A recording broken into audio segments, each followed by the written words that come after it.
Ahora sí, estamos con el doctor Carlos Sánchez Berzaín desde Estados Unidos. ¿Tenemos un narcoestado? Esa es la gran pregunta. Cuando hay una pugna interna entre Evo Morales y también Luis Arce, y creo que el fondo del asunto es este punto.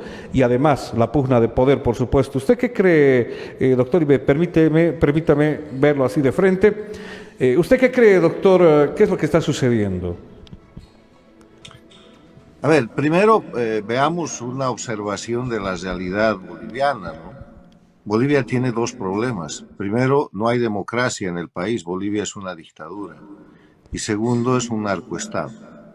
Ahora, ¿cómo probamos esta aseveración que es percibida y ya está siendo sentida y sufrida por todo el pueblo boliviano? Primero, Bolivia es un país que tiene 89 presos políticos, donde el sistema de justicia depende del régimen dictatorial y en lugar de garantizar la libertad y los derechos humanos, los viola para proteger los crímenes que se cometen desde el Estado. Esta falacia que han impuesto de tratar de hacerle creer a Bolivia y al mundo, al pueblo boliviano, que el año 2019 Evo Morales no renunció, no hizo fraude, no se fue, después de haber sido puesto en evidencia un conjunto de delitos, se fue voluntariamente del gobierno y después pidió salir del país y fue rescatado por un avión de la Fuerza Aérea Mexicana y reemplazar todos esos hechos certificados por la Organización de Estados Americanos y por la Unión Europea como fraude electoral para decir que eso fue un golpe de Estado, es un crimen de alto nivel. Y además hacer que eso sea corroborado por tribunales de justicia y que en base a esa falacia se dicten sentencias condenatorias de prisión por 10 años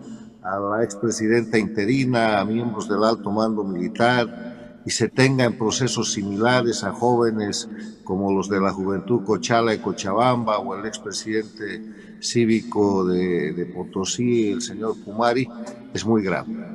Y eso muestra que Bolivia es una dictadura que está aplicando además un modelo que no es nacional, está repitiendo los actos de terrorismo de Estado judicializados que se realizan en Cuba contra los jóvenes que salieron a manifestarse el 11 de julio del año pasado, acusaciones mentirosas, sentencias bárbaras que van de los 8 a los 20 años en Cuba, lo mismo que están haciendo en Nicaragua, donde han encarcelado a todos los opositores y candidatos a la presidencia para que Ortega pueda, entre comillas, ganar la elección, y sentencias atroces de 7 años a 15 años de prisión.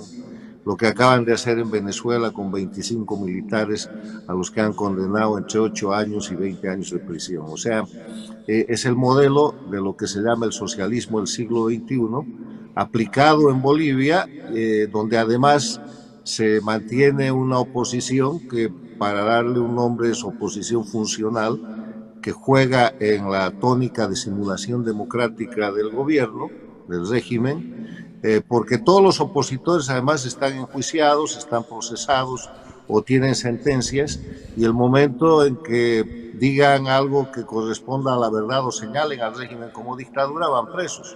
El alcalde de La Paz, el alcalde de Cochabamba, el gobernador de Santa Cruz, el alcalde de Santa Cruz, toda la gente que funge como opositora tiene procesos encima, y esa no es una manera de ejercer la libertad. O sea, el primer elemento es que es dictadura. Y el segundo elemento es que Bolivia es un narcoestado. Vale la pena recordar qué quiere decir narcoestado. Narcoestado es la denominación que se otorga a un estado donde los funcionarios de gobierno, en uso de sus atribuciones o de su autoridad gubernamental, participan en el tema del narcotráfico. Viene de la palabra narco y del concepto de Estado. Y eso es lo que pasa lamentablemente en Bolivia desde hace mucho tiempo, desde que Evo Morales llegó a la presidencia, que convirtió el tema de la producción de la coca ilegal en una cuestión de base política, de sustento político, la base que llama política de Evo Morales son las 6 federaciones de productores de coca y de cocaína del trópico. Él tiene una republiqueta en el trópico de Cochabamba, donde no hay ninguna ley que no sea la suya, y ha expandido eso en el país, y en esa expansión lo que ha hecho es estructurar un narcoestado que afecta a todas las instituciones. Ha expulsado a la DEA de Bolivia, ha roto todos los convenios internacionales para luchar contra el narcotráfico y peor que eso, ha ido a las Naciones Unidas y en las Naciones Unidas ha expresado que la lucha contra el narcotráfico es un instrumento del imperialismo norteamericano para oprimir a los pueblos. Ha hecho suyo el discurso de Fidel Castro de la década del 60, en sentido de que hay que usar el narcotráfico para atacar al imperialismo norteamericano, y ha hecho crecer la producción de coca y de cocaína en Bolivia, haciendo de Bolivia, desde el gobierno, un país no solamente de productor de coca y de cocaína, sino receptor de delincuentes. Hay pruebas fehacientes de que el hijo del Chapo Guzmán ha estudiado inclusive cursos de aviación en Bolivia. Hay pruebas extremas de protección y reidentificación de narcos en Bolivia, y el crecimiento del narcotráfico en Bolivia es muy grave porque opera además en medio de una red, que es la red del socialismo del siglo XXI del castrochavismo, donde Cuba es la dictadura narcoestado jefe, Venezuela es la dictadura narcoestado eje o hub, Bolivia provee junto con las FARC de Colombia la droga y utilizan Nicaragua como centro de transporte y de lavado de dinero. Entonces, todo el mundo ve a Bolivia como un narcoestado. Hace años que ha sido desertificada de la lucha contra el narcotráfico por los Estados Unidos. Está en la lista de países que no cumplen sus obligaciones para luchar contra el narcotráfico, y además tiene requerimientos legales para entregar a gente que ha formado parte del Poder Ejecutivo, el coronel Dávila, que está solicitado de extradición por narcotráfico por tribunales que investigan esta materia en los Estados Unidos, pero además tiene antecedentes muy graves. Los dos anteriores jefes de la FELCA, Dávila, uno de ellos ha purgado sentencia de 8 años de cárcel en Estados Unidos con sentencia federal, precisamente por delitos de narcotráfico, y otro también ha sido detenido con los mismos cargos. Entonces, ¿qué más prueba queremos del narcoestado? Ahora han aparecido sucesos trágicos en Bolivia y la población se está dando cuenta o está haciendo conciencia de algo que ha empezado a suceder prácticamente desde el momento que Evo Morales llegó al Palacio de Gobierno. Wow. Bueno, le toca a usted, Miguel. A propósito de las declaraciones, don Carlos Sánchez Berzaín, buenas noches. Al considerar un estado de esta naturaleza, como usted explica, ¿quiénes pueden afrontar una lucha para frenar el narcotráfico, la erradicación de la hoja de la coca, por un lado? ¿Qué hacemos con la hoja excedentaria? Sabiendo bien que los organismos gubernamentales están en la pomada, ¿quiénes tendrían que afrontar? ¿Cómo se puede frenar este hecho? Además, tomando en cuenta que al parecer existe ayuda internacional a estos grupos que están en el narcotráfico, ¿cuál sería el camino? Porque Colombia, Perú, ahora Bolivia, están dentro de este marco de lo que es el narcotráfico, y Sudamérica se está convirtiendo en gran proveedor de la cocaína, no solamente para Estados Unidos, sino también para Europa, inclusive a Brasil, etcétera. ¿Cuál sería el camino de buscar una solución, don Carlos Sánchez Berzaín? Y a eso, algo más. Usted ha hablado de Colombia, Perú, etcétera. Pero aquí el narcoestado, también veamos quiénes son sus colaboradores. Y esta mafia internacional que está entre Nicaragua, Venezuela, Cuba, Bolivia. A ver, esa preguntita más, don Carlos.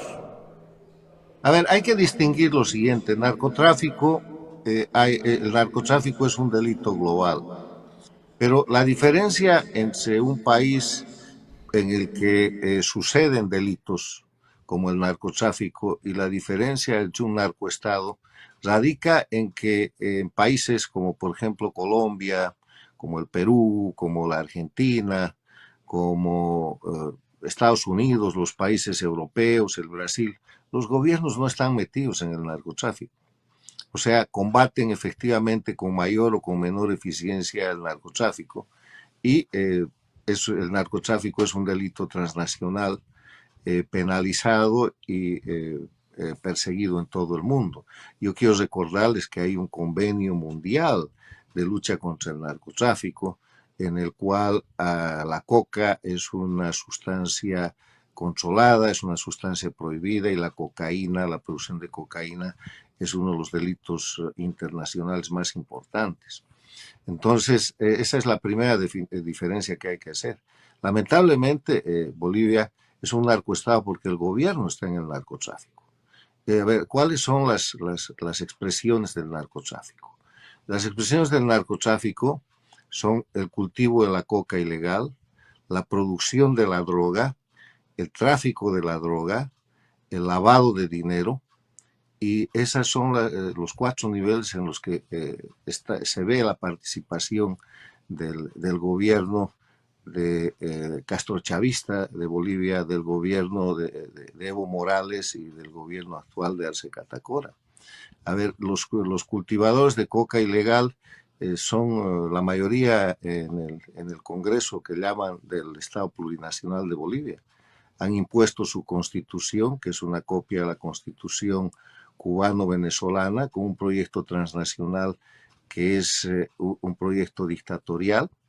Han cumplido el sueño del narcotraficante colombiano que quería tomar el poder político y que llegó en algún momento solamente a ser diputado, y aquellas cosas que parecían de película en la década de los 80 se han hecho realidad en Bolivia. Los productores de coca ilegal han tomado el poder, han formado lo que llaman el partido más importante de Bolivia, que es el MAS. Les quiero recordar que el MAS es una sigla comprada. El MAS, Movimiento al Socialismo, es un desmembramiento de la Falange Socialista Boliviana, un partido de derecha, por eso su bandera es azul. Y ese partido de derecha le vende la sigla a Evo Morales cuando Evo Morales no puede juntar los votos suficientes en la década del 90 para ir a elecciones municipales cuando abrimos la participación popular. Y a partir de eso, con esa compra del partido político, que la hace de un personaje político al que después nombraría su embajador en el Brasil, Evo Morales estructura un partido netamente cocalero, de coca ilegal, no de coca legal, o sea, un partido de productores de la base de la droga y de productores de droga. Y toman el poder después del golpe de Estado del 2003 contra el presidente Sánchez Lozada, que es básicamente un golpe de Estado del narcotráfico. Y toman el poder el año 2006 e instalan un gobierno cocalero, en alianza con Cuba y con Venezuela, bajo esa protección, y llevan adelante la suplantación de la República de Bolivia con el Estado plurinacional, que si ustedes revisan el contenido de eso que llaman Constitución del Estado plurinacional, destroza la nación boliviana, confronta a los bolivianos, hace desaparecer los derechos fundamentales y termina con la República de Bolivia, instaurando una serie de derechos y privilegios para el narcotráfico. Entonces, han institucionalizado el narcotráfico, cumpliendo el sueño de Pablo Escobar de Colombia. Y no hay estado en las Américas donde esta cosa haya ido tan lejos. Venezuela es una dictadura, pero Venezuela no produce droga. Venezuela trafica droga y por eso el dictador de Venezuela, que se llama Nicolás Maduro, está requerido por la justicia de Estados Unidos con $15 millones de premio por su captura como jefe del cartel de los soles, de acuerdo a dos procesos que hay, uno en los tribunales de Manhattan y otro en los tribunales de la Florida.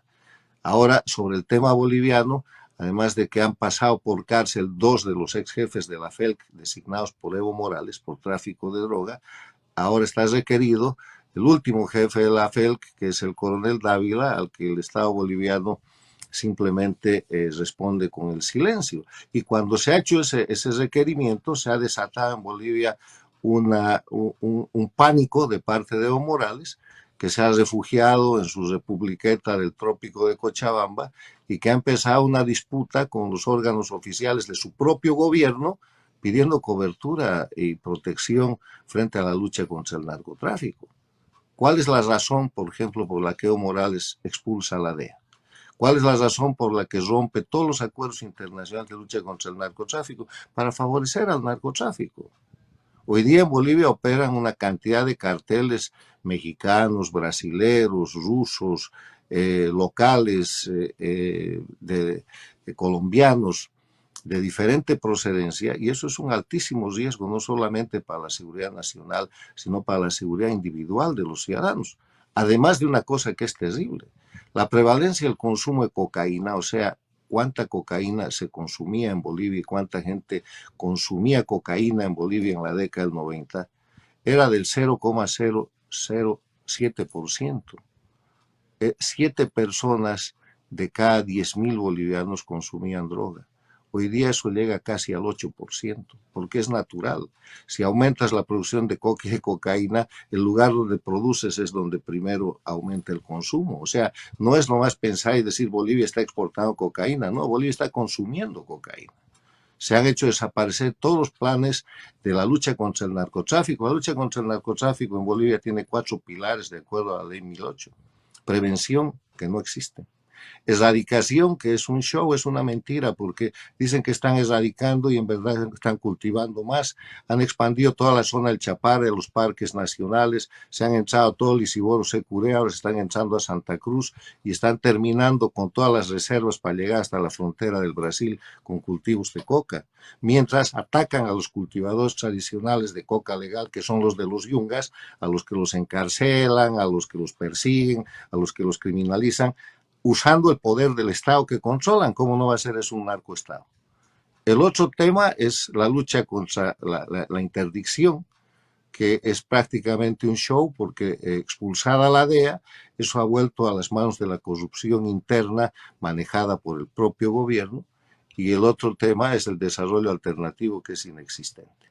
Entonces han acabado con la lucha contra el narcotráfico en Bolivia y han institucionalizado un narcoestado. Ahora, respondiendo a la pregunta, con toda esta descripción, que no es sino descripción de la realidad objetiva, y estoy diciendo cosas que ustedes conocen, que ven todos los días.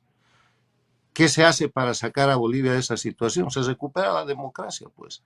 Porque decir en esta situación vamos a reformar la policía, o va a denunciar el comandante de policía, o se va a arreglar la FELC, no sé qué, es simplemente repintar o afilar el hacha del verdugo. O sea, si el narcoestado está manejado por los jefes políticos que han tomado el poder político en Bolivia, que son cocaleros, que forman parte de una red internacional de narcotráfico, con sus mandantes, sus jefes que están en Cuba, Venezuela, sus socios que están en Nicaragua, ustedes pueden cambiar 100 jefes de policía y va a seguir dependiendo del poder del narcotráfico que detenta el poder político. Hay que recuperar la democracia, hay que recuperar la república, y entonces se podrá quebrar el proceso del narcoestado, no sin grandes trabajos y gran confrontación. O sea, están convirtiendo a Bolivia en el Afganistán de los Andes, un centro de narcotráfico al que le viene ya la crisis económica y una dictadura donde a través de la manipulación del poder judicial dictatorial pueden acusar de cualquier mentira y de lo que quieran y fabricar cualquier prueba a cualquier ciudadano. Entonces, ¿qué produce eso? Produce miedo. Y por eso las dictaduras del castrochavismo ejercen el poder con esa práctica que se denomina terrorismo de Estado. Y el terrorismo de Estado está definido como los actos criminales que se cometen desde el gobierno con el propósito de infundir miedo a la población para lograr conductas y comportamientos de sometimiento que de otra manera no se producirían. ¿Quién es el político hoy día en Bolivia que le dice al gobierno que es una dictadura o que es un narcoestado, o que le puede preguntar a Evo Morales o a Arce Catacora qué pasa con el tema del narcotráfico con términos de seriedad? Nadie, porque al día siguiente lo visita Impuestos, lo visita la DEA, lo visita la FELC, lo visita un fiscal y lo meten preso. Acaba de pasar con un comediante boliviano que hizo una alegoría bastante simpática, muy difundida en las redes, sobre el tema de lo que es el trato que dan a los ciudadanos en las oficinas de impuestos, y le abrieron causa, lo iban a meter preso. La protesta de los medios libres ha impedido aquello, pero la dictadura ha dictado la norma de que todos los empleados de las oficinas de impuestos no pueden usar celulares. ¿Cómo no va a ser eso una dictadura? ¿Se imaginan ustedes ese tipo de medidas en una lucha contra el narcotráfico? No hay pues lucha contra el narcotráfico en Bolivia. Hay encubrimiento al narcotráfico, empezando por la cantidad de gente vinculada al narcotráfico que forma parte de los poderes públicos, del poder ejecutivo, de lo que llaman el poder legislativo, el poder judicial y de todo el sistema. Están ellos detentando el poder y por eso Bolivia es un narcoestado.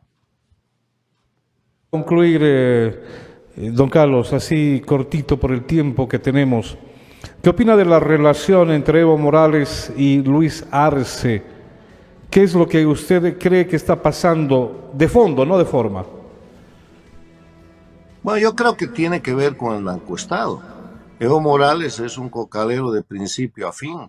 Eh, Arce Catacora es un economista oportunista que se ha acomodado en ese proyecto, pero que no tiene nada que ver con los cultivos de coca, pero que a partir de su vinculación política tiene que ver con el narcoestado. Entonces, ahí, con la presión internacional y con los señalamientos internacionales, el tema del narcoestado y el tema del narcotráfico tiene que ser el centro de una disputa, además de que Evo Morales es el dictador en jefe y Arce Catacora es el jefe de gobierno. En ese sentido, yo no creo que esas peleas vayan a mayores, porque como este es un régimen dependiente de un poder externo, va a ser hasta que la Embajada de Cuba toque el pito y los ponga en su lugar.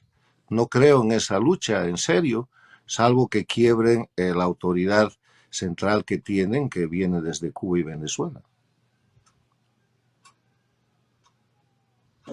Usted hizo referencia hace un par de minutos el caso de Goni Sánchez de Lozada. También hizo referencia al caso de Yanine Áñez. Acá en Bolivia hay un juicio, no más bien, hay un juicio ordinario por un supuesto golpe de Estado en Bolivia. ¿No ocurrió lo mismo el año 2003? Acortaron el mandato de Goni Sánchez de Lozada. ¿No hubo golpe de Estado en aquella oportunidad? Claro que hubo golpe de Estado. Y a ver, hay tres pruebas de que fue golpe de Estado. Primero, los decretos de amnistía que Mesa le firma a Evo Morales y a sus cómplices. O sea, no se amnistía a los inocentes, se amnistía a los criminales, a los culpables, porque amnistía quiere decir perdón.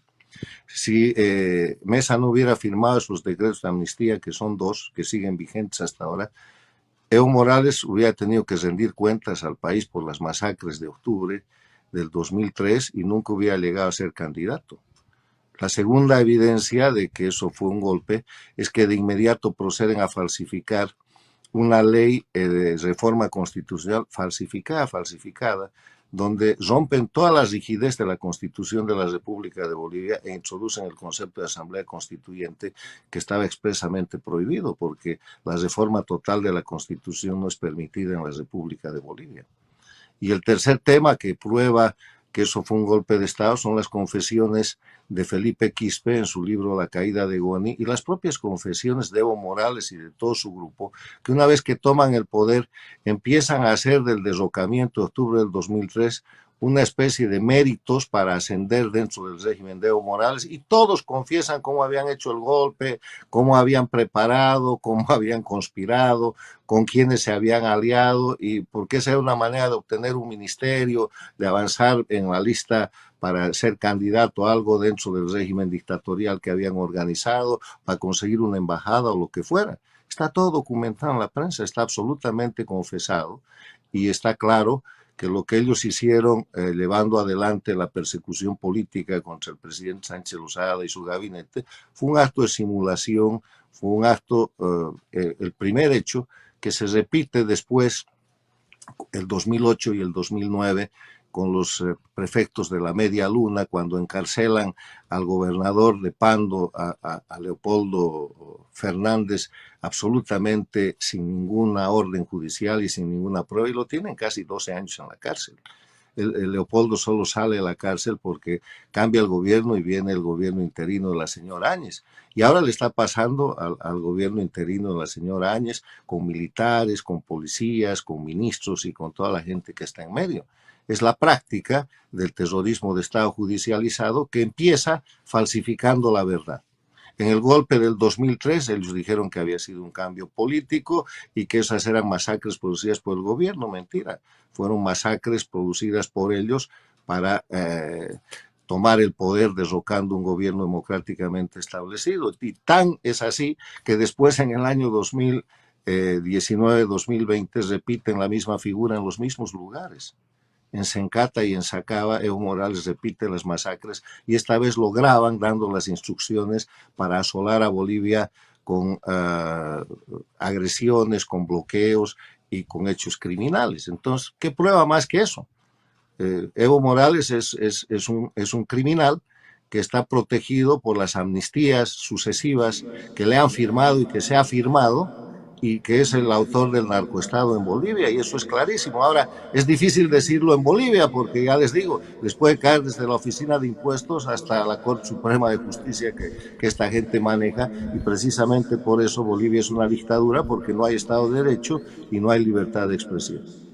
Don Carlos, le agradezco muchísimo. Un placer, un saludo cordial hasta Estados Unidos. Gracias, don Carlos, buenas noches. Encantado y felicidades, y espero que la claridad del programa no les traiga problemas con el régimen. Nosotros aquí estamos para decir la verdad y las cosas como son. No tenemos por qué tapar el sol con un dedo. Un abrazo. Gracias, mucho gusto.